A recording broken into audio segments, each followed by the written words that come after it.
दोस्तों, एक कहावत है कि बुरा वक्त पड़ने पर पता चलता है कि अपना कौन है और पराया कौन है। आज की इस कहानी में भी कुछ ऐसा ही होता है। जब किसी व्यक्ति पर बुरा वक्त पड़ता है तो पता चल जाता है कि व्यक्ति का अपना कौन है और पराया कौन है। इस कहानी में ये चीज़ आपको प्रैक्टिकली देखने को मिलेगी, तो वीडियो को अंत तक जरूर देखिएगा। नमस्कार दोस्तों, मेरा नाम है जीतू सौरौत और आप लोग देख रहे हो ब्रेन डिमांड चैनल। वीडियो को ज़्यादा से ज़्यादा शेयर करें और पेज को फॉलो करना ना भूलें। आज की जो ये घटना है ये निकल कर आ रही है उत्तर प्रदेश के कानपुर से। उत्तर प्रदेश के कानपुर में एक व्यक्ति रहा करता है जिसका नाम है राजेंद्र प्रसाद। राजेंद्र प्रसाद धनवान व्यक्ति है, अमीर है और उसके 4-5 मकान उसने कानपुर के अंदर बनाए हुए हैं। काफ़ी सारा पैसा है, दौलत है, शोहरत है, इज्जत है। अब दोस्तों, इसके बाद जो राजेंद्र प्रसाद है उसके 4 बेटे होते हैं और उसकी एक पत्नी है। वो सभी लोग कानपुर के एक मकान के अंदर बड़े ही प्यार से रहा करते हैं। जो बच्चे हैं वो भी राजेंद्र प्रसाद का कहा माना करते हैं और जो उसकी पत्नी है वो भी पूरी की पूरी आज्ञाकारी है, यानी कि जैसा राजेंद्र प्रसाद कह देता है वैसा ही मानती है। उनके घर में एक नौकरानी है जिसका नाम है गायत्री देवी। गायत्री देवी बड़ी ही ईमानदार है और पूरी मेहनती है। यहाँ पे वो अपनी मेहनत करती है और घर का सारा के सारा काम किया करती है। जो राजेंद्र प्रसाद की पत्नी है वो ऐशो आराम की ज़िंदगी जी रही है और इसी तरह से बच्चे, उनको जो भी चीज़ चाहिए होती है वो उन्हें झट से मिल जाया करती है, क्योंकि परिवार के अंदर पैसों की कोई कमी नहीं है। तो यहाँ पर बच्चों की कोई भी इच्छा अधूरी नहीं रहा करती है। ऐसा ही करके दिन गुजर रहे थे और एक दिन क्या होता है, एक दिन जो राजेंद्र प्रसाद है उनको लकवा मार जाता है। जैसे लकवा मारता है तो बच्चे और उसकी पत्नी उसको हॉस्पिटल ले जाते हैं। वहाँ जाकर डॉक्टर को दिखाया जाता है। 2-3 दिन इलाज चलता है और इलाज चलने के बाद जो डॉक्टर साहब है वो बताते हैं कि इनकी जो बीमारी है ये हो सकता है ठीक ना भी हो, अगर होगी भी तो काफ़ी सारे दिन लग जाएंगे, यानी कि 10-12 साल इसमें ठीक होने में इनको लग जाएंगे। इस बात को सुनने के बाद जो राजेंद्र प्रसाद की पत्नी है वो राजेंद्र प्रसाद को घर ले आती है और डॉक्टर साहब से कह देती है कि डॉक्टर साहब, आप इनका घर पे ही चेकअप कर दिया करना है, इतने लंबे टाइम तक हम इन्हें हॉस्पिटल में किस तरह से रखेंगे।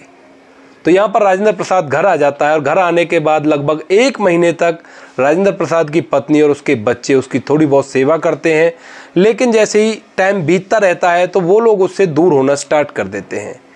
अब यहाँ पे जो नौकरानी थी गायत्री देवी, उससे कह दिया जाता है कि तू ही मालिक की सेवा कर और सारा जो कुछ इन्हें चाहिए उसको टाइम पर उनको ला कर दे। थोड़े से पैसे तुम्हारे जो सैलरी के हैं वो हम बढ़ा देंगे। ऐसा कहने के बाद जो राजेंद्र प्रसाद की बीवी और बच्चे हैं वो अपना पल्लू झाड़ लेते हैं। इसके बाद राजेंद्र प्रसाद बीमार था और वो अपने बेड से हिल भी नहीं सकता था। तो जो नौकरानी है वो उनकी सेवा करती है तहे दिल से, उनको नहलाती धुलाती, खाना खिलाती, दवाई वगैरह देती और अगर वो लेटरिंग वगैरह कर जाया करते तो उसको भी साफ किया करती। असलियत में ये दायित्व बनता है पत्नी का। जब पति के साथ कोई ऐसा हादसा हो जाए, ऐसी कोई उसको बीमारी हो जाए, तो पत्नी का दायित्व बनता है कि वो ये सारे काम खुद अपने हाथों से करे, अगर वो सही सलामत है तो। लेकिन यहाँ पर पत्नी अपना पल्ला झाड़ लेती है और अब वो उसी घर के अंदर रहकर भी 3-3, 4-4 दिन बाद राजेंद्र प्रसाद को देखने के लिए आने लगती है। कुछ दिन और बीतते हैं तो जो राजेंद्र प्रसाद की बीवी है और उसके बच्चे हैं वो वहाँ से एक दूसरे मकान में शिफ्ट हो जाते हैं, क्योंकि राजेंद्र प्रसाद पैसे वाला था। उसने 4-5 मकान बनाए थे जयपुर के अंदर ही, तो कोई ना कोई बहाना लगाकर वो लोग वहाँ से जाकर दूसरे मकान के अंदर रहने लगते हैं। राजेंद्र प्रसाद उसी मकान के अंदर है, बीमार है, खाट पर पड़ा हुआ है, बेड के ऊपर पड़ा हुआ है और जो गायत्री देवी है वो उसकी सेवा कर रही है, उसको दवाई देती, खाना खिलाती। अब यहाँ पे दोस्तों जैसे ही वो दूसरे मकान पर शिफ्ट होते हैं, अब वो लोग 1 महीने में 1 आध बार राजेंद्र प्रसाद को देखने के लिए आया करते, अगर भूल जाते तो अगले महीने आया करते। ऐसा करके कुछ दिन और बीतते हैं और अब उनको देखने के लिए वो 6-6 महीने में 1 आध बार आया करते। अब यहाँ पे राजेंद्र प्रसाद पड़ा सोचने लगता है कि मैंने जीवन में इतना पैसा कमाया झूठ सांच बोल करके, इन लोगों के लिए जो मुझे अब देखने के लिए भी नहीं आया करते। 6-6 महीने हो जाते हैं, साल भर हो जाते हैं, लेकिन कोई भी मुझे देखने के लिए नहीं आता। ऐसा सोचकर वो बहुत ही पछताता है, बहुत ही ज़्यादा परेशान होता है, उसकी आंखों से आंसू निकलने लगते हैं। और यहाँ पर जो राजेंद्र प्रसाद है उसके मन में एक राज दफन है। वो चाहता था कि ये राज मैं मरते समय अपने बच्चों को बताऊंगा, लेकिन यहाँ पर बच्चे उसे छोड़कर दूर जा चुके थे। तो वह सोचता है कि ऐसे बच्चों को क्या राज बताना जो मुझे ऐसी हालत में छोड़कर मुझसे दूर चले गए। इसके बाद जो गायत्री देवी है वो उसकी भरपूर सेवा कर रही थी। सेवा करते करते काफ़ी दिन बीत जाते हैं और अब जो उसके घर वाले यानी कि पत्नी और बच्चे उसे देखने के लिए बिल्कुल भी वहाँ पे नहीं आया करते। राजेंद्र प्रसाद जो कि काफ़ी ज़्यादा बीमार था, अब उसकी हालत में धीरे धीरे थोड़ा थोड़ा सुधार होने लगा है। वह एक दिन गायत्री देवी को अपने पास बुलाता है और उससे कहता है कि गायत्री, तू ऐसा कर, तेरा घर यहाँ से थोड़ा दूर पड़ता है तो तू यहीं पर पास में ही एक किराए का मकान ले ले और उसके अंदर रहने लग, ताकि मुझे ज़्यादा परेशानी ना हो। मुझे कोई भी ज़रूरत होगी तो मैं तुम्हें बुला लिया करूँगा। और कहता है कि मैं तुम्हें इस मकान के अंदर भी रख सकता था, लेकिन अगर मैं तुम्हें यहाँ पर रखूँगा तो दुनिया तरह तरह की बातें बनाएगी और सबसे पहले मेरी पत्नी ही बातें बनाएगी कि नौकरानी को एक ही घर में रखा हुआ है, न जाने क्या क्या करता होगा उसके साथ। क्योंकि राजेंद्र प्रसाद सुलझा हुआ इंसान था, उसने ज़माना देखा था और दुनिया की बातों का उसे बखूबी पता था कि दुनिया क्या क्या बातें बनाती है किसी इंसान को लेकर। अब इसके बाद जो गायत्री देवी वो कहती है कि मालिक, जो मेरी तनख्वाह है उससे परिवार का भरण पोषण ही बड़ी मुश्किल से होता है। मैं किसी मकान का किराया कैसे अफोर्ड कर पाऊंगी? 4 किलोमीटर ही तो है, मैं वहाँ से आ जाया करूँगी, कोई दिक्कत नहीं है। लेकिन राजेंद्र प्रसाद कहता है अगले ही क्षण कि तुम्हें किराए की कोई टेंशन लेने की ज़रूरत नहीं है, मेरे पास पैसे हैं, मैं तुम्हें और फालतू पैसे दे दिया करूँगा। किराया मैं भुगतूंगा तुम्हारा, जब तक मेरी सेवा तुम करोगी यहाँ पे, जब तक मैं बीमार हूँ, जब तक तुम यहाँ पे रहो, और तुम्हारा जो भी किराया बनेगा वो मैं दिया करूँगा। तो यहाँ पर इस बात को सुनने के बाद गायत्री देवी हामी भर देती है और कहती है कि ठीक है मालिक, जैसा आप ठीक समझो वैसा ही मैं यहाँ पे करूँगी।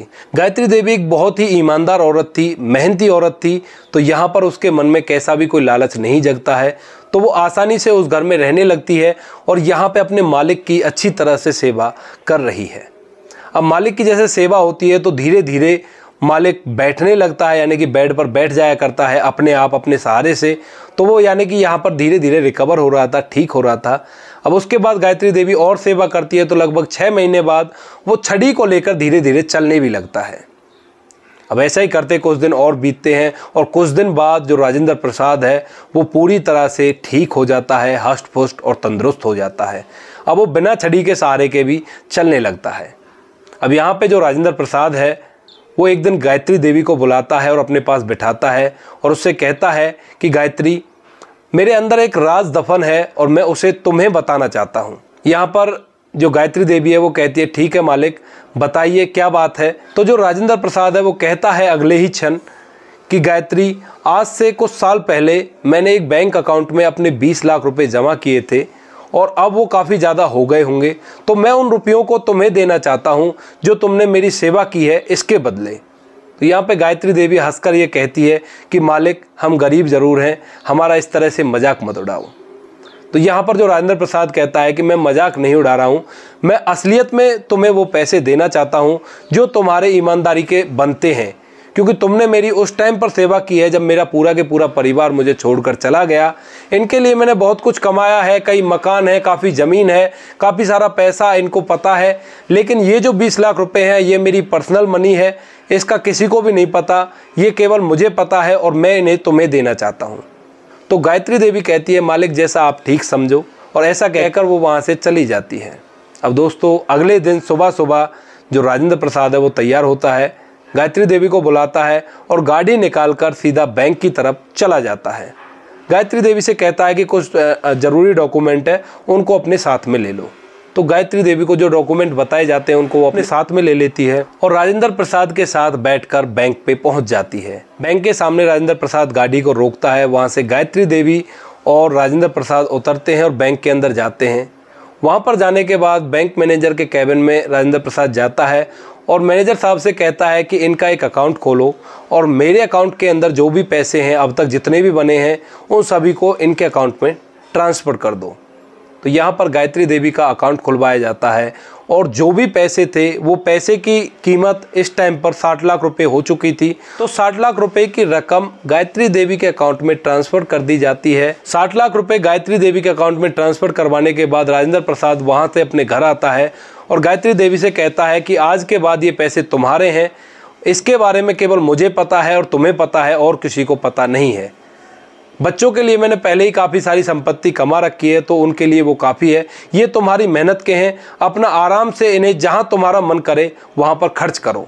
तो गायत्री देवी बड़ी ही खुश होती है। जिसने आज तक केवल 20-25 हज़ार रुपए ही बड़ी मुश्किल से देखे हैं, वो आज 60 लाख रुपयों की मालकिन बनकर बैठ गई है। गायत्री देवी उन पैसों से अपना घर बनाती है और राजेंद्र प्रसाद से कहती है कि मालिक, आपको जब भी मेरी ज़रूरत हो तो आप मुझे बेझिझक आवाज़ लगा देना, मैं आपकी सेवा में हर समय हाजिर रहूँगी। तो दोस्तों, ये थी कहानी एक ईमानदार नौकरानी की, जिसने अपने मालिक का बुरे वक्त पर भी साथ दिया, अच्छी तरह से उसकी सेवा की और यहाँ पर उनको दोबारा से स्वस्थ कर दिया। तो यहाँ पर दोनों कहावतें हमारी प्रैक्टिकली देखने को मिलती हैं। पहली कहावत कि बुरे वक्त पर पता चलता है कि कौन अपना है कौन पराया है। यहाँ पर राजेंद्र प्रसाद का जब बुरा वक्त आया तो उसके बच्चे और पत्नी उसको छोड़कर चले गए, लेकिन यहाँ पर नौकरानी ने उसकी अच्छी तरह से सेवा की और लास्ट में वो अपनी बन गई। दूसरी जो कहावत है वो ये है कि कर्म करो, फल की इच्छा मत करो। गायत्री देवी ने अपना कर्म किया और भगवान ने उनको इतना अच्छा फल दिया कि उनकी एक ही झटके में पूरी की पूरी गरीबी खत्म हो गई। तो दोस्तों, ये थी कहानी। आपको जैसी भी लगी कमेंट सेक्शन में बता देना, और यहाँ पर वीडियो बनाने का तरीका आपको कैसा लगा इसके बारे में भी कमेंट सेक्शन में ज़रूर बताएं। बाकी मिलते हैं किसी नेक्स्ट वीडियो में नए टॉपिक के साथ। तब तक के लिए जय हिंद, जय भारत, जय हिंदुस्तान।